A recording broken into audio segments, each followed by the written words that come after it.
ito po bang mga confidential, can you give us the general stroke, no, or not specific, kung saan nyo itong ginagamit itong confidential fund para po sa ano no sa information po ng ating taong bayan. So may mga resibo po ba na sinasubmit sa COA at gaano ka-regular ito na ibinibigay for audit? Mr. Chair. Your Honor, please. Pag nire-require niyo po ang isang ahensya ng gobyerno na may confidential fund na mag-submit ng resibo, ay hindi na ho confidential fund yun. Kasi just Mr. like Chair, if I- gusto ko if lang I- pong ano no, if gusto ko I lang now pong get mag-ano a doon. safe house, if Kasi I now get- nire-require po 'yon ng joint circular. So hindi po pwedeng ano no, kasi meron po tayong ano no, joint circular 2015 regarding sa confidential fund. Pero hindi po nakakatawa na sabihin natin na hindi tayo nagsasubmit ng ano no, ng mga resibo. So I beg to disagree po no. Kailangan din natin mag-follow po doon sa JC 2015. pagpaunmanhin po ninyo, pero mula po na ako'y maging ombudsman, wala po nagsabi sa akin na mag-submit po kami ng resibo dahil paano ko po reresibuhan ang isang intelligence officer na sinuyo ko tingnan ang isang bagay o isang kaso. Ano ho yung resibo ilalagay ko doon? Paano ho ililiquidate sa akin ng intel officer? If I get a safe house, magtataka pa ho kayo, ba't ako kumuha ng safe house? Baka naman yung safe house na yun ay hindi totoong safe house, kundi motel. I mean, I really don't know. But if that is the case, na pag-uusapan po natin, pag-aawayan natin confidential fund, then alisin ho nyo sa budget namin yung confidential fund. Yan ang naging matalas na pagpapahayag ni Ombudsman Martires, no? At sabi nga, bakit ba itong mga kamatayan black masyadong aligaga regarding sa confidential fund or sa intelligence fund na tinatawag? Kasi doon nila ginagamit yan regarding sa intelligence, okay? So, eventually, kaya kami gano'n, kaya nga siya sinasabi na confidential siya, di ba? May mga cases ka na gagawin, medyo maselan, 'di ba? So, may mga intel kang gagamitin, gumagana ang pera diyan. That's why it's always being tracked as confidential. Kung riresibuhan mo, lahat 'yan, magre-rent ka ng bahay, katulad ng ginawa niya example, to be a safe house ng tinatawag na witness, for example. Di pagka nasabat 'yan ng nasa kabilang parte, 'di ba? Patay ang witness. Ganon kasi nagiging takbo dyan dala-dala mo ngayon yung envelope, confidential, di ba? Nasabat ka ngayon, landing yan is natunton kasi nandoon di ba? Specific yan, yung list of contract, for example nga, inaano natin yung sinasabi nga niya na safe house, na pinakamaganda example yun. Then at that point, wow, teka lang. Diba? Di booking na kung nasaan. Kaya may mga nagiging leakage yan dahil nga doon sa mga ganun documentation. Right? Sabi nga, hindi naman siguro masyadong mahirap intindihin yung salitang confidential. Right? But on such point, bakit ba sila aligagang-aligaga dyan? Kasi nga kadalasan, dyan sa kanilang mga nginangaw-ngaw, especially sa mga kaso na ipinafile nila, na dahil nga dyan sa sinasabing mga recruitment, etc., etc., etc., ang nagiging punto dyan is regarding doon sa kanilang mga galawan. So, ginagamitan ng intel yan upang mabuking yung kanilang mga maling gawain, yung kanilang mga pagre-recruit na sinasabi na pilit nila itinatanggi, yung kanilang collaboration or connection dyan sa CPP and PA, right?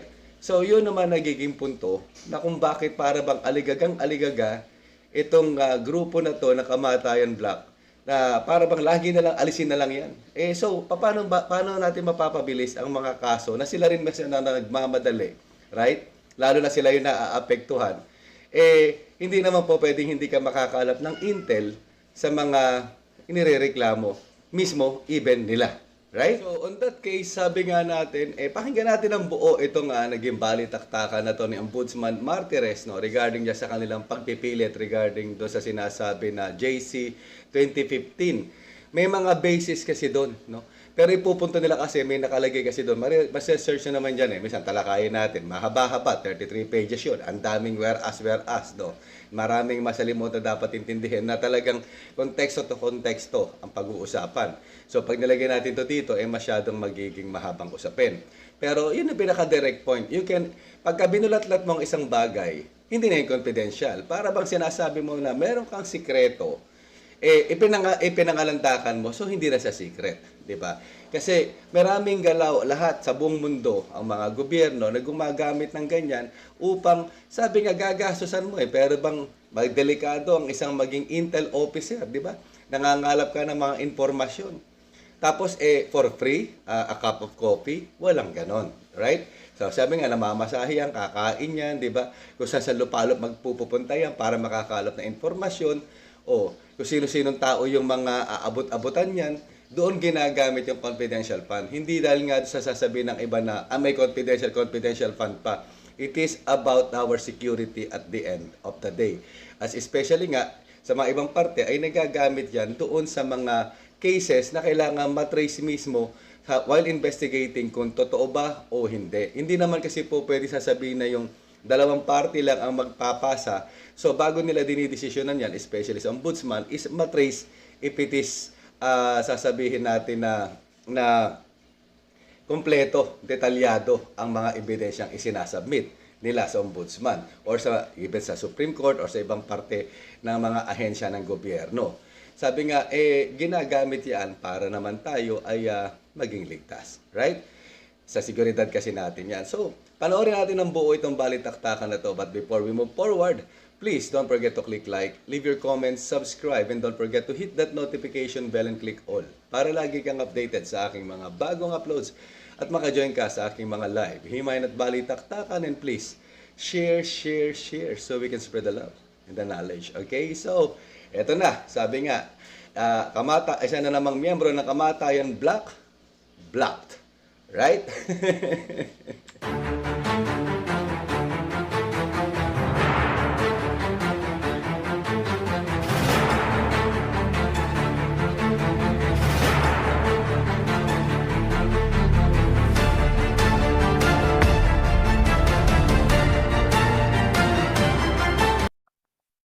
Okay, so ang tanong ko po first ay yung tungkol po sa confidential fund.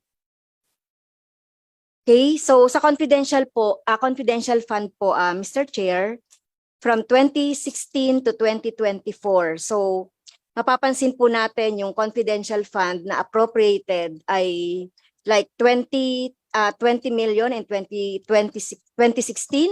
Actual obligation is 8 million. 2017, 20 million. Obligation is 14 million. 2018, 20 million, actual obligation is 13.4 million. 2019, 33.7 million, and then yung obligation po is 26.9 million. So, kung babanggitin ko pa po yung iba, no, 2021, confidential fund is 33.7 million, o actual obligation is 13 million. 2022, 51 million ang confidential fund, pero ang actual obligation is 18.693 million. 2023, 31 million, so wala pa po yung yung obligation, actual obligation. And then you proposed 51.4 million for 2024. So, ang first question ko po dun sa confidential fund. So, ganun po yung yung ina-appropriate. Pero yung utilization, makikita natin ay mga 40 to 45% on the average.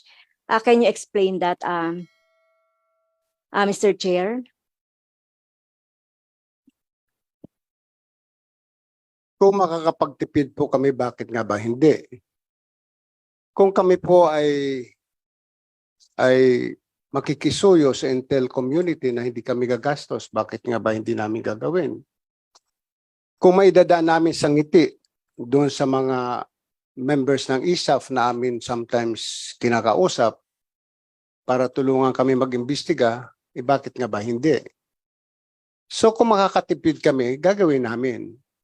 Ngayon, with respect to this confidential fund, I must be honest with you that the 51 million given to us by the DBM, which is the same amount that was proposed to the Office of the Ombudsman for the 2023 budget, 2022. 22. 2022. Yeah. You can also, for 2023, I think it was also 31. 30 million, 31 31 million. Eh, pwede nyo niyang bawasan ulit ng 20. Gawin nyo ulit yung confidential na fund namin na 31 million, yung 20 million isilagay na lang po ninyo kung po pwede po sa MOOE. We will learn to survive with the small amount that you will give us. I promise you that.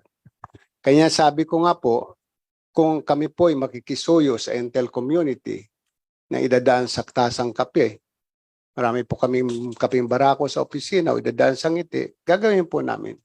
Maraming pong salamat. Yes, thank you very much, Mr. Chair, dun sa explanation po ng ating Honorable Ombudsman. So, napapansin lang po natin, no, dahil tama po yung sinabi nyo kanina at inamin nyo na napakabagal po noong investigation, nung lahat ng mga, yung ilang mga kaso. At kanina nga po yung ating pong colleagues earlier, sinabi niya po yung yung percentage ng mga natatapos na kaso. So, kung meron pong ganitong confidential fund ay bakit po na natitipid? So, hindi po ba dapat ay gamitin ito kung talagang gamit? Kasi hindi naman to pwedeng gamitin sa iba eh. So, itong sinasabi natin kasi kung nagsisave po tayo, kinako-compromise natin yung halimbawa yung mga programs kasi itong confidential fund, you have to submit yung programs, activities and project na related sa confidential. So I hope, 'di ba, na ano niyo po to, na utilize niyo considering na marami tayong iniimbestigahan ng mga kaso. So ito po bang mga confidential can you give us the general stroke, no, or not specific kung saan nyo itong ginagamit itong confidential fund para po sa information po ng ating taong bayan. So may mga resibo po ba na sinasubmit sa COA at gaano ka-regular ito na ibinibigay for audit? Mr. Chair. Your Honor, please. Pag nirequire niyo po ang isang ahensya ng gobyerno na may confidential fund na mag-submit ng resibo, ay hindi na ho confidential fund yun. Kasi just like Mr. Chair, if I gusto ko lang pong gusto ko lang pong doon. safe house, Kasi nire-require po yon ng joint circular. So hindi po pwedeng kasi meron po tayong joint circular 2015 regarding sa confidential fund. Pero hindi po nakakatawa na sabihin natin na hindi tayo nagsasubmit ng mga resibo.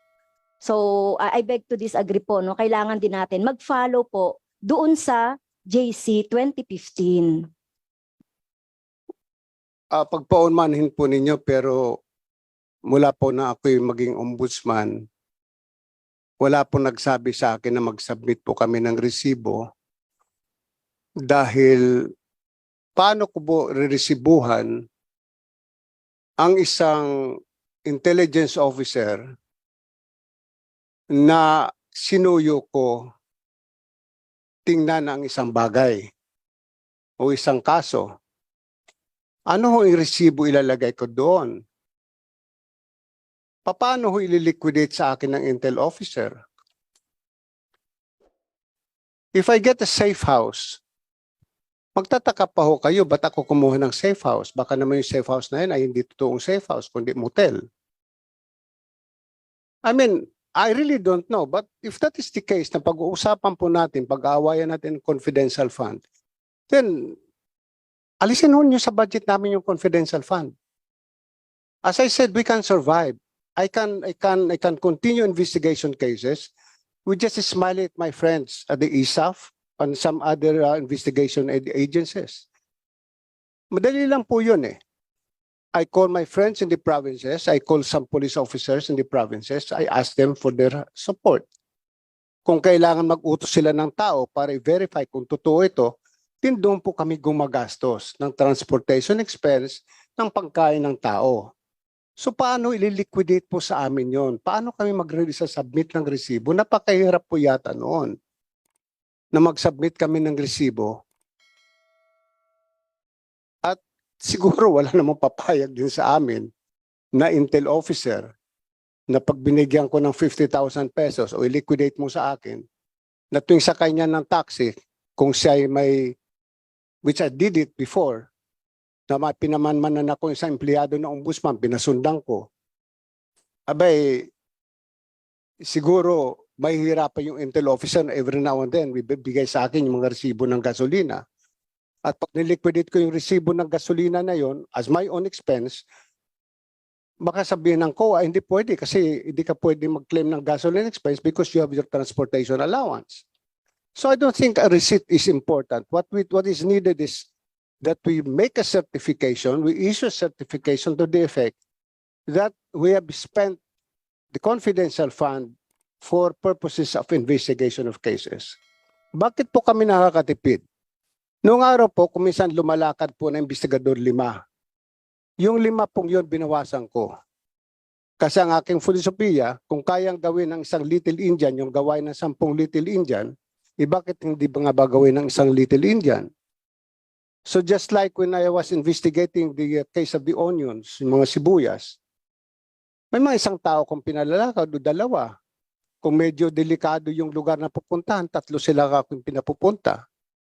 Yun po ang pero hindi ko sinasabi sa kanila, magbigyan niyo ako ng resibo. Kasi pag sila'y pupunta rin doon, mayroong mga binabayaran din sila mga tao na sinuso yung tao na to gather more evidence for us. Marami pong salamat. Yes, thank you very much po doon sa explanation. Siguro with due respect to our ombudsman, hindi po ito nakakatawa, no? At hindi ito pwedeng sabihin na walang resibo dahil taon-taon po nakikita natin tumataas ang confidential fund. So kung ganyan po yung sinasabi ninyo, so baka ma-encourage ang mga lahat ng government offices na gumamit na lang ng confidential fund kung wala naman itong resibo. Kaya nga po meron tayong circular na dapat pong sundan ng ating lahat ng mga agencies. And ako personally, kung talagang mga investigation, yung ombudsman, pwede rin tayo dapat na mag-ano ng confidential, pero dapat with the proper liquidation ng mga ganito. Kasi kung sasabihin niyo na kahit wala na kaming confidential fund, so it's all right, mailagay yan doon sa dapat na paglagyan, katulad ng sinasabi niyo kanina, and other services. But to remind the ombudsman, dapat po maging observe natin yung due diligence at saka dun sa paggamit nitong confidential fund. So yun lang po. At saka yung savings, pag sinasabi po natin na savings, yun nga po yung ginagawa, minsan nagdududa kami, maraming mga PS na hindi naman nagagamit, nagsisave sila and so on. Kaya dapat magamit po ito.